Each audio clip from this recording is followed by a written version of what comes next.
ወደ ቪዲዮ ከመግባታችን በፊት ይሄን ቤት ፎሎ ማድረግ እንዳይረሳ። ማከራየትም ይሁን መከራየት የምትፈልጉት ማሽኖች ካሉ ባዮ ላይ ስልክ ቁጥር ያለ ደውላችሁ ሃሎ በሉኝ። እንዲሁም ካምፓኒ ፕሮፋይል እና የተለያዩ ፕሮፖዛሎችን ማሰራት የምትፈልጉ ይደውሉልን። እሺ ሰላም፣ እንዴት ናችሁ? ስለ ኤክስኤምጂ ኤክስካቬተር ደግሞ እናውራ። ይህ ማሽን በአሁኑ ሰዓት በሀገራችን የመንገድ ፕሮጀክቶች ላይ፣ ትላልቅ የህንፃ ግንባታዎች ላይ፣ የማዕድን ቁፋሮች ላይ ከቻይና ብራንዶች ተቀዳሚው ምርጫ የሆነ የኤክስካቬተር ማሽን ነው። ኤክስኤምጂ ማሽን። ስለ ኤክስኤምጂ ማሽን አንዳንድ ነገሮችን ልበላችሁና በብዛት ለሳይት ስራ የሚመረጡ የኤክስኢ ሲሪሶች የኤክስኢ 210 215 እንዲሁም 335 እንዲሁም 440 የሚባሉ የኤክስኤምጂ የቻይና ኤክስካቬተር ሞዴሎች ለጠቅላላ የግንባታ ስራ እንዲሁም ለኤርዝ ወርክ የምንጠቀምበት ናቸው።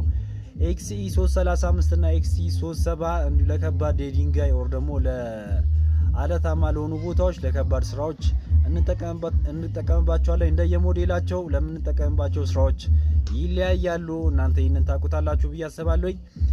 ኤክስኢ 47 የምንለው ጀስት ለትላልቅ ለማዕድንና ለትላልቅ ግድቦች ስራ ላይ የሚውል ትልቅ ግዙፍ ማሽን ነው ከኤክስኤምጂ የቻይና ብራንድ ሞዴሎች።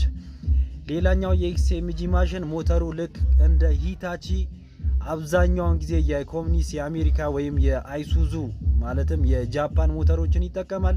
ይህ ማሽኑ እንደ ቻይና ማሽን ብቻ ሳይሆን እንደ ዓለም አቀፍ እንደ ሌሎቹ እንደነ ሂታቺ ማሽኖች ጠንካራ ጉልበት እንዲኖሩ አድርጎታል ማለት ነው።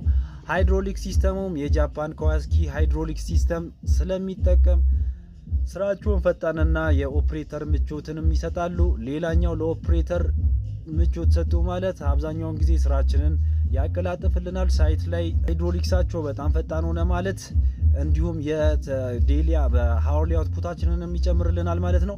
ሌላኛው የቼናቸው ነው ኦር አንደር ኬሬጅ ሰንሰለታቸው ነው። የሰንሰለት ክፍሎቻቸው ለኢትዮጵያ ወጣ ገባ መንገዶች ኦር ደግሞ ለሀገራችን ፕሮጀክቶች ኦር ለሀገራችን የተፈጥሯዊ መሬት ተስማሚ እንዲሆኑ ተደርገው በጠንካራ ብረት የተሰሩ ናቸው ማለት ነው።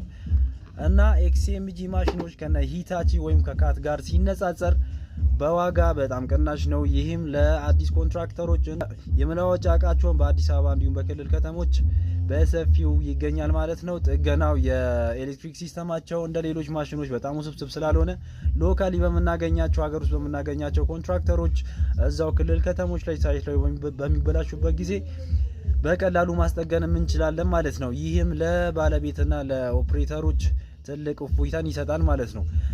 ሌላኛው የዚህ ኤክስካቬተር ደካማ ጎኑ ብለን የምናስበው ማሽኑን መልሰው ለመሸጥ ወር ደግሞ ረጅም ዓመት ተጠቅመንበት ሪሴል በምናደርግ